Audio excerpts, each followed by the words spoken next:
Bismillahirrahmanirrahim. Assalamualaikum warahmatullahi wabarakatuh.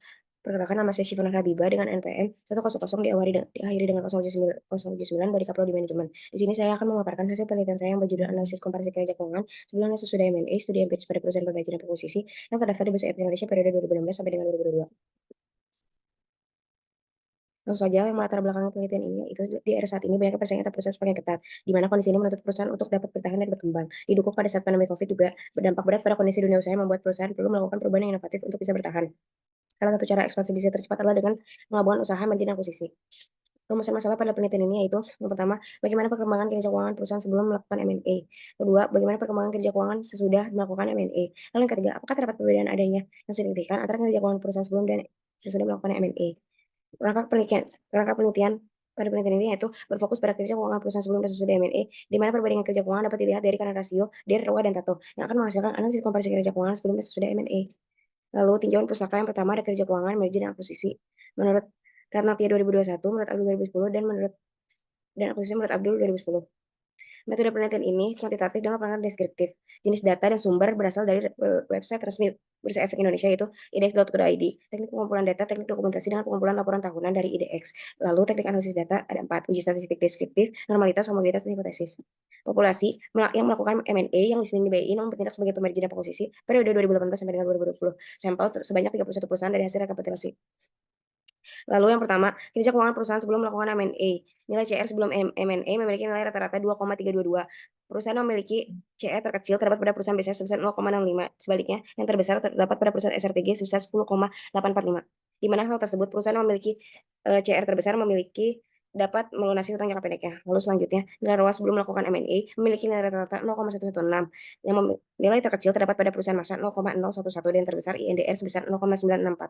Di mana perusahaan tersebut dapat memiliki kapasitas manajemen yang baik dalam mengelola investasi. Lalu yang ketiga, nilai DER sebelum M&A memiliki nilai rata-rata 1,873. Lalu nilai TATO sebelum melakukan M&A memiliki nilai rata-rata 0,822, yang terkecil terdapat pada perusahaan BCA 0,078, yang terbesar AMRT sebesar 4,014. Lalu selanjutnya nilai CR sudah melakukan M&A memiliki nilai rata-rata 2,518. Dapat dilihat nilai terkecil terdapat pada perusahaan BRI sebesar 0,167, yang terbesar SRTG sebesar 18,278. Lalu nilai ROAS sudah melakukan M&A memiliki nilai rata-rata sebesar 0,106, yang terkecil terdapat pada perusahaan MEDC sebesar 0,0004, dan yang terbesar terdapat pada perusahaan INDR sebesar 0,976. Lalu nilai DER sudah melakukan M&A memiliki nilai rata-rata sebesar 1,579 pada perusahaan yang terkecil sebesar SRTG sebesar 0,092, yang terbesar BBRI sebesar 5,149. Lalu nilai TATO sudah melakukan M&A memiliki nilai rata-rata sebesar 0,701 dengan perusahaan yang terkecil BCA sebesar 0,072, yang terbesar adalah AMRT sebesar 4,152. Perbedaan antara kinerja keuangan sebelum dan sesudah melakukan M&A, yang pertama dari uji normalitas, lalu yang kedua hasil uji normalitas kompogas mirip transaksi data, lalu yang ketiga uji homogenitas. Lalu hasil penelitian hipotesis, yang pertama nilai CR memiliki nilai signifikan lebih besar dari taraf signifikan 0,704.